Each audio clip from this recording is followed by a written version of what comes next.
के कहने पे, अपनी समिति के कहने पे और अपने अध्यक्ष के कहने पर देंगे। और इसमें ही ताकत है। एक बार करके देख लो आप, ये जो आप लोगों के साथ घट रहा है ना कि आपके विषय पे कोई बोलता नहीं। जिस दिन आप लोग इकट्ठा हो गए ना एक बार, आपके हर विषय पे कोई बोल लेगा। जब आपका कोई टिकट काटे जब नहीं हम बोलते, मारे वालों को कोई वोट न दे वो हार जाए जब नहीं हम बोलते। भाई एक बात बताओ, अगर हिंदू की ही बात है, एक छोटा सा उदाहरण है, भारतीय जनता पार्टी ने जिस आदमी को टिकट दिया उसे वोट हिंदू के नाम पे दी गई।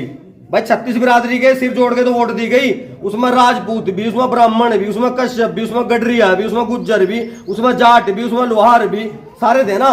लेकिन ऐसा क्या हुआ कि अगर सरधना में संगीत सोम को टिकट हुआ तो वहां गुजरों ने वोट नहीं दी, गुजरों ने समाजवादी के आदमी को वोट दी। तो ये जो जातिवादी सोच है ये हमारी नहीं है। अगर कोई आपसे ये कहे कि भाई ये गलत चीज है, आप लोग देश को तोड़ रहे या पार्टी को तोड़ रहे या धर्म को तोड़ रहे, तो यही उदाहरण है बताने का कि भाई चंदन सिंह चौहान जहां से चुनाव लड़ रहे थे वो समाजवादी के टिकट पर लड़ रहे थे। और हिंदुओं की सबसे बड़ी दुश्मन तो मेरे हिसाब से समाजवादी होगी, जैसा लोग कहे विचारधारा के हिसाब से। तो जब ये लोग अपनी विचारधारा पर नहीं चल रहे तो हम ही क्यों चले उस विचारधारा पे? भाई हमारे लोग हार गए राजनीति में, हमारे टिकट कट रहे, उसका कारण यही तो है। अब तो हमें इकट्ठा होकर 7 तारीख को यह दिखाना है कि हम अभी जिंदा हैं। और 7 तारीख को जब हम इकट्ठा होंगे और ये मैसेज जाएगा कि हम जिंदा हैं, तो पूरी ईमानदारी से कह रहा कि अब तो पता नहीं क्या होगा। लेकिन आगे राजनीति में आप लोगों को बिना पूछे कुछ होने का नहीं। अब तो इतना सा निवेदन है, केवल और केवल ये 10-15 दिन आप लोगों के पास है, काम सबके पास है। और मैं ये कहूं कि जिसके पास अपने घर का काम है वो तो उसे आगे पीछे कर सके। लेकिन ये जो हमारे अध्यक्ष जी हमारे साथ साथ चल रहे, डॉक्टर साहब हमारे साथ साथ चल रहे, ये 2 व्यक्ति तो ऐसे हैं कि मास्टर जी हैं, राकेश जी हैं, इनके पास तो स्कूल का काम है, क्लिनिक का काम है, जिसे छोड़ ही नहीं सकते। भाई थोड़ी देर में मरीज का फोन आ जाए, किसी का सिर में दर्द हो जाए, पेट, कोई बताएगा थोड़ी हो है। लेकिन एक हिम्मत मान लो कि जब ये लोग उसे छोड़कर चल सके तो हम क्यों नहीं चल सकते?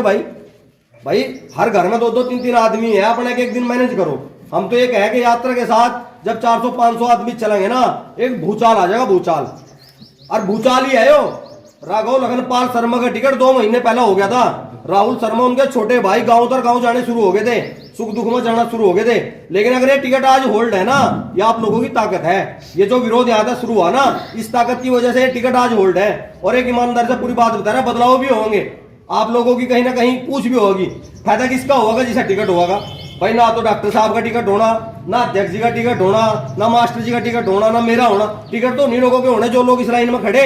तो लड़ाई तो उन्हीं की है। अगर आपको उनका कोई जानकार आदमी आपसे ये कहना कि भैया गलत कर रहे हो ना, बता दियो यह बात कि ये मड़ाई थारी काम मणी, हम तो केवल दूध को गर्म करके जमा रहे और इसे बलोन लग रहे। यो मक्खन तभी खाना, हम नहीं खाने किस मक्खन को। तो मेरा तो अपने युवा साथियों से निवेदन है कि भाई आज यात्रा यहाँ दूसरे पड़ाव पर आई है और नोनोत्ता का आज ये प्रथम गांव है। यहाँ से सभी साथी अपना काम कुम सबने निपटा रखा होगा, साथ साथ चले। ऐसा ना हो कि यहाँ रुके आप लोग, यहाँ से हम सुनना जाएंगे, सुनने से खुड़ा जहां जहां भी हमारे गांव जहां भी लगा रखे है समिति ने, हर गांव में आप हमारे साथ साथ चले। आप लोग जैसे जैसे साथ चलोगे एक काफिला बनता चला जाएगा।